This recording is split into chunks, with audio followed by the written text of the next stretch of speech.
காலத்தில் என்று நாற்காலிகளை அதிகமாக பயன்படுத்த ஆரம்பித்தோமோ அன்றே பல நோய்களுக்கு ஆளாக ஆரம்பித்து விட்டோம்.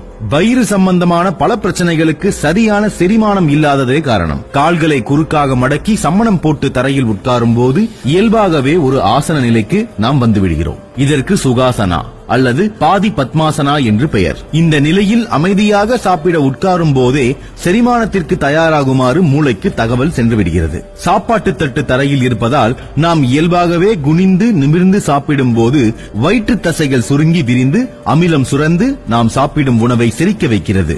மேலும் டைனிங் டேபிளில் அமரும் போது புவியீர்ப்பு விசை காரணமாக கால்களுக்கெல்லாம் ரத்தம் பாய்கிறது. ஆனால் தரையில் உட்காரும் போது இது குறைந்து ரத்த ஓட்டம் இதயத்தில் மட்டுமே சீராக இருப்பதால் நம் இதயம் ஆரோக்கியமாக இருக்கும். இதனால் இருதயம் சம்பந்தப்பட்ட நோய்கள் குறையும். தரையில் கால்களை மடக்கி தோள்களை நிமிர்த்தி உட்காரும் போது நம் முதுகுத்தண்டு வலுப்பெறுகிறது. இது இடுப்பு வலியால் அவதிப்படுபவர்களுக்கு சிறந்த தீர்வை தரும். சம்மணங்கால் போட்டு அமரும் போது நம் கால் மூட்டு வலுவடையும். இதனால் வயதான காலத்தில் ஏற்படும் மூட்டு தேய்மான பிரச்சனை குறையும். ஒன்றை மட்டும் தெரிந்து கொள்ளுங்கள், சம்மணங்கால் போட்டு தரையில் உட்கார முடியவில்லை என்றாலும் அல்லது எந்த உதவி இல்லாமல் எழுந்திருக்க முடியவில்லை என்றாலும் அவர்களுக்கு உடம்பில் ஏதோ ஒரு பிரச்சனை இருக்கிறது என்பதை புரிந்து கொள்ளுங்கள். நம் அடுத்த தலைமுறைக்கு சம்மணங்கால் போட்டு தரையில் அமர்ந்து சாப்பிடும் பழக்கத்தையும் தரையில் அமர்வதின் முக்கியத்துவத்தையும் உணர்த்துவது அவசியம் மட்டுமல்ல, அது நம் கடமையும் கூட.